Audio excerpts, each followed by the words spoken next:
Once upon a time, the infamous rover Reynardo plundered the floating isles. Then his mother called him to her deathbed. "Swear to me that you won't die on the gallows," she rasped. Reluctantly, he swore. And he whiled away his days at home with music, cards, and wine. But the Emperor had changed. He'd been good once, a shy, almost humble toad. He'd built universities. But then people started whispering about mass graves in the woods, midnight rituals, victims screaming. The Imperial Ravens would round up entire villages, and no one ever returned. The Ravens had come to Ubar scouting for ancient books said to be of great power. But the librarians had hidden the books, so they'd burnt the librarians. The citizens, outraged, had driven them off. The Ravens had come back with dropships. The kid had fled with one of those books. He was brave and dumb and wanted to join the rebellion. And Reynardo had promised his mother he'd protect him.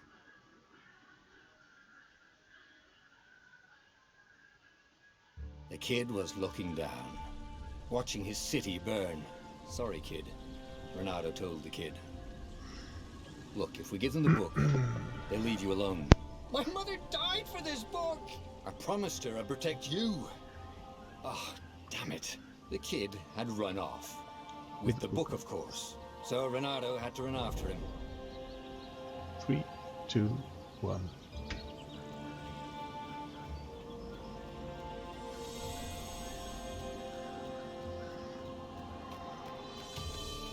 The two Ravens were staring at the kid like he was their dinner, which probably was what was in their tiny brains.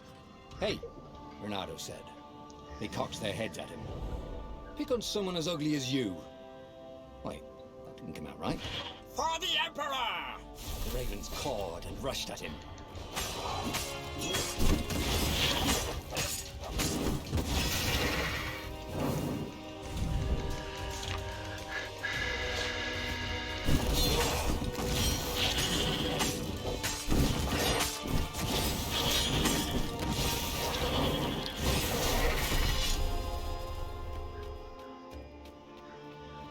A dropship flew overhead.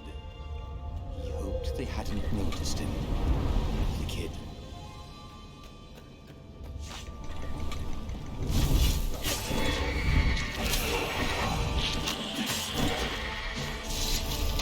Oh, right. The Gate of Heroes. Someone's idea of a joke, making the Skyship docks a gated community. You needed a hero's sword to open it. And the kid was on the other side of the gate. "Who let you through? Promise me you'll take the book to the rebels, or I'm gonna steal your ship." "I'm not taking the damn book anywhere, and neither are you." "Try and stop me," laughed the kid. "I bet you don't even have a hero sword." And with that, the kid hopped away. Had to hand it to the kid. He was an idiot, but he had guts. Where was Reynardo going to get a hero sword? And perfect. A hero sword. QED. A blessed rum. This is what he got for settling down and finding people to care about. The kid's mum had been a swell cook, and she'd laughed at Reynardo's jokes, even when he didn't know he'd made one. And the Ravens had come to burn her. And she'd made him promise to protect the kid. But she never told him where the book was. Just the kid. He came up to a ledge. It was too far to jump. There'd been a bridge here before, hadn't there? And there was Peter, giggling at him. "How'd you get across?" he asked the kid. "Where'd you find a hook?" "I hopped," said the kid. Wise-ass kid. "Hey, look out behind you!" "Q," said Reynardo. Ah, Ravens.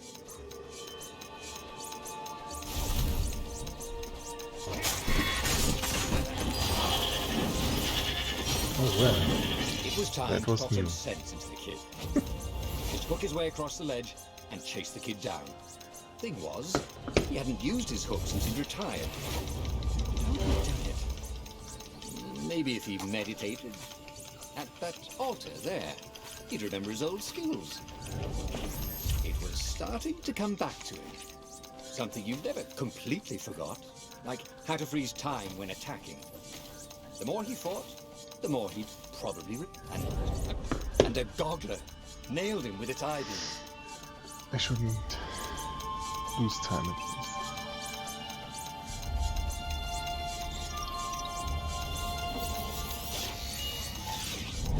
And then I need to gain time at that Pino in the core. Don't lose any in the outpost and the base. And in the end, I think I know. I could save another second with the...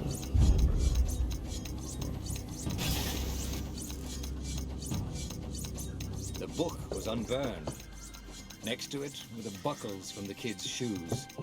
A kid-sized pile of ashes.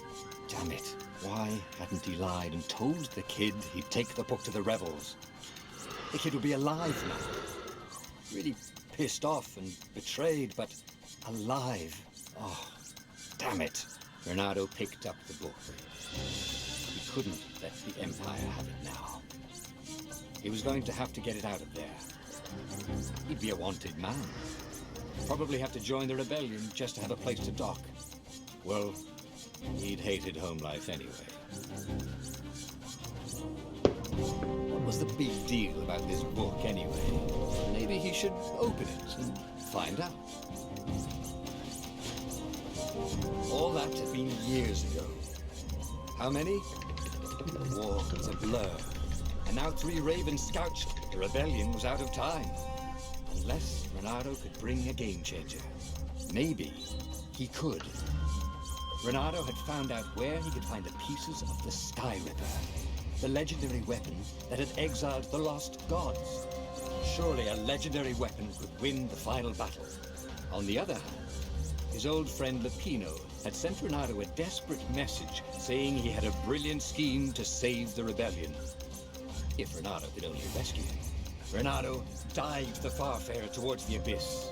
As he felt the heat of the jet stream, the Raven ships peeled off, not stable enough to follow him down there. Now it was time to choose. Lupino or the Sky Ripper.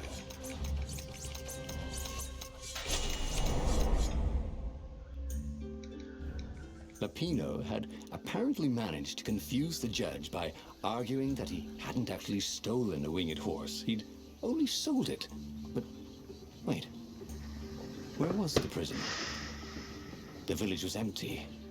Had everybody fled the ravens?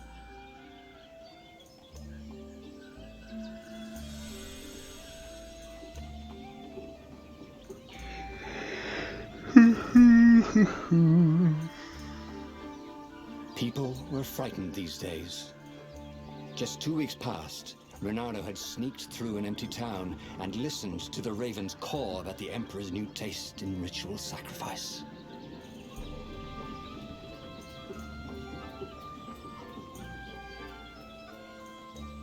He wasn't that good. Yet.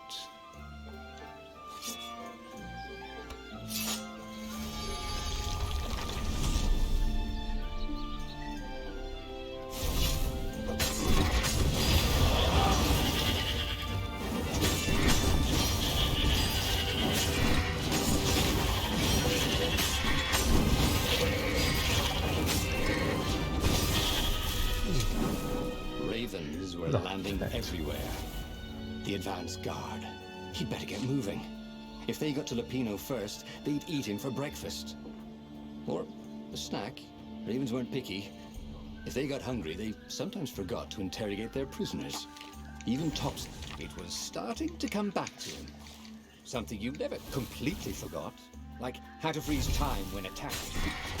The more he fought, the more he probably remembered.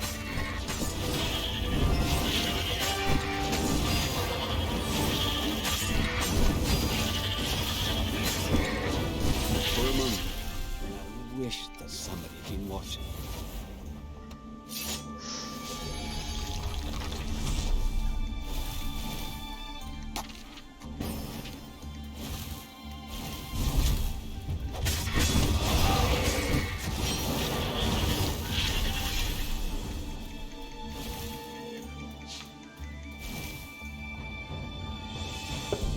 Dirty and bloody, Renato finally reached Lapino. The rabbit Last was time to practicing name, his I had shuffle. some kind of We capture Zenobia, slow we motion, find out what she knows, I guess. and that's the whole war right there. Easy peasy, lemon squeezy. Capture the Emperor's greatest general, who also happened to be a deadly sorcerer and his only daughter. That would be worth it. On the other hand, he could still get to the core of the Sky Ripper, even if he couldn't get the whole thing. It must have great power. So don't lose any time, please. It's beautiful here, thought Renato. He was thrilled to be back with his old war buddy. He missed the mad rabbit, but something was not quite right.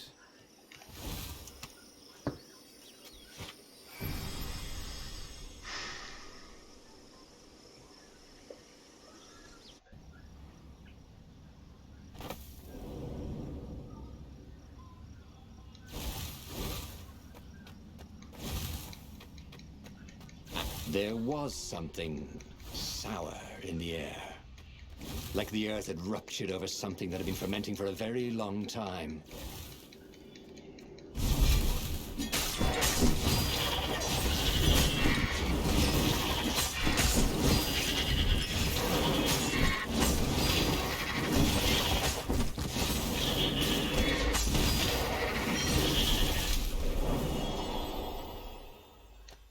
Renato felt wrong all over. He could feel an almost palpable sickness in the air. And if the land could have tumors, it would look like these monsters of history. Forest, wild,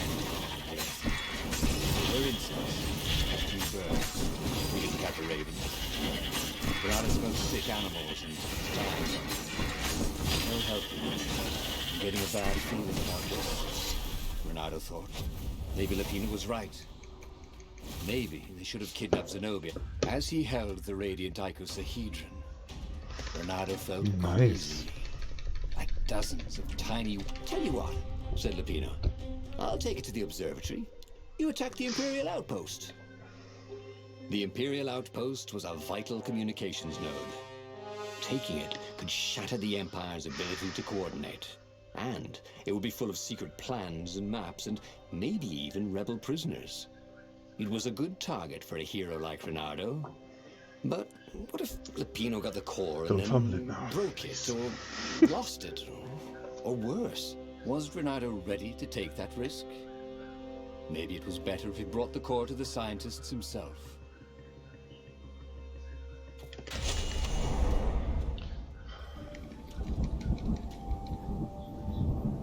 As Lapino vanished into the wilds of the Nexus, Renato vaguely remembered Lapino had a baby daughter. So now we improved every and he told her mother he was going out to get some Easter eggs. Except for the rebellion base.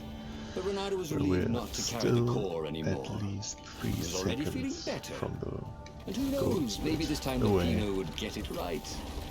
And if Renato could take the outpost, he'd have access to all the Empire's communications in this sector. Right?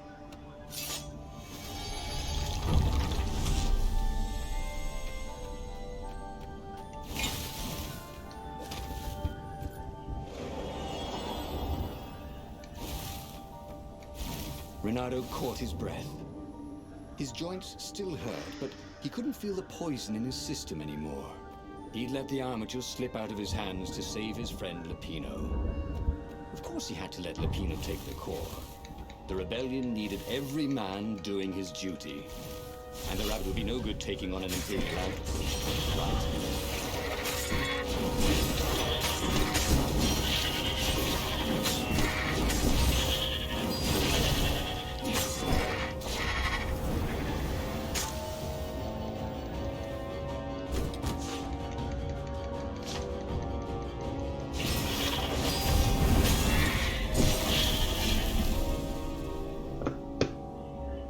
Renato took the outpost with a song in his heart. Soon, he was stuffing his sack with key messages from and to the fleet. Then the fire speaker toad chortled a new message. The observatory had been sacked by ravens. And all the scientists had been taken to the mountains. Why?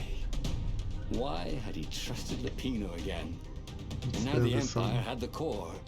Didn't Renato recruit. hailed the rebel base to warn them. But their far speaker didn't quote back. Was the base under attack too?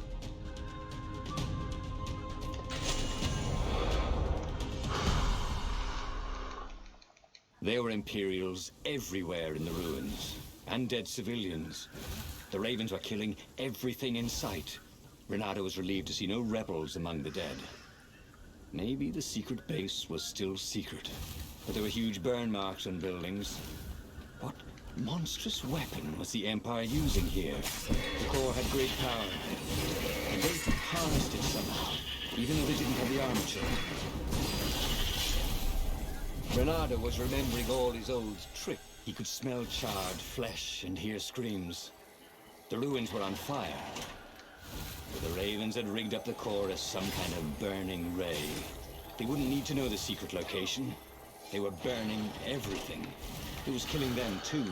Their black feathers littered the path. He would have to take the core from them. It was the last thing he wanted to do.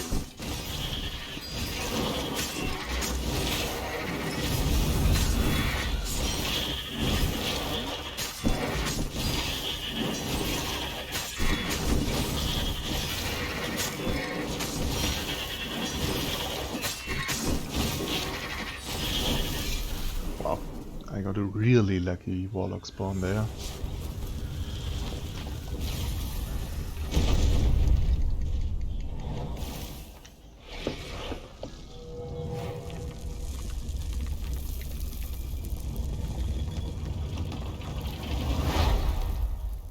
As the last Raven fell, Renato felt worse than he ever had. I really have no idea what I Core should was do killing here. him again. The council members cautiously came out into the This smoke. was You saved pretty us, much as good as it croaked the gets. speaker. They would What put the weaponized did I core do? deep in a cavern, she promised, where its poison could harm no one. They would heal him if they could, she said. No, it's a weapon now. Maybe more We luck need one. with the I'll lead the charge. Raven attacks It will kill you, and the parries. croaked the speaker. I guess it already has, Renato said. She bobbed her head gravely. When all this is over, she said, we'll name our new capital city for you. He flew towards the Imperial fleet, a myriad ships in disciplined formation, waiting for the signal to destroy the rebellion forever. Behind him, the rebels were charging. If he failed, they would die. And so the final battle began. Don't mess it up. Everything hurt. It was unpleasant to fight this way. With each blow he struck with his sword, he felt weaker. Yet each time the core fired, it got brighter. As if the heat from the burning ravens and buildings only fed its hunger. He wondered where Lapino was. Wasn't he supposed to be in the battle? No. He'd been captured, hadn't he? Oh, Renato's mind was smoky now, like the burning fleet. He hoped this wouldn't take long. Who needed bridges anyway?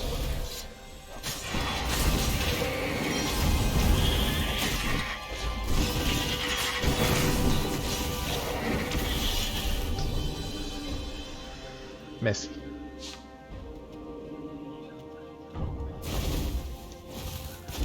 Renato. At least I didn't get stuck this time. Vulpus Major. Orlando. Nardo.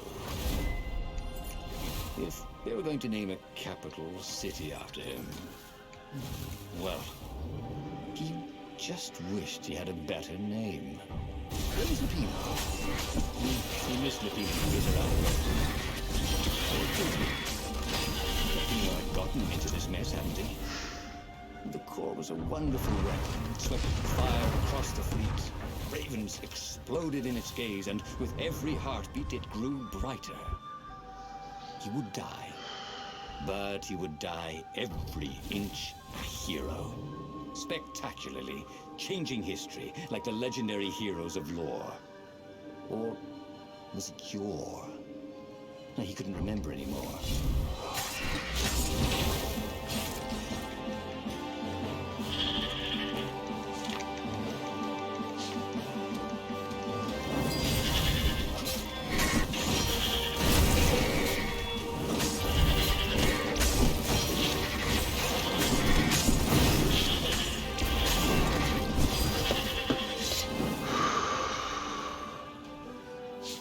Oh, it's getting close. Reynardo fell to his knees. The Emperor's bodyguards were lined Still up before very his good. ship. Very Fierce ravens all. nice. And Zenobia. She was conjuring. He Duh. could not take another step. All he could do was fire the core. Nice, nice, nice. Zenobia, the ship, all burst into flames. Second world record today. disintegrated, and blew away. So they had one, after all. The core grew brighter. He shielded his eyes, but he could still see it through his sleeves and through the flesh of his arm. Then he felt heat as the fire grew to consume both fleets. And then he felt nothing.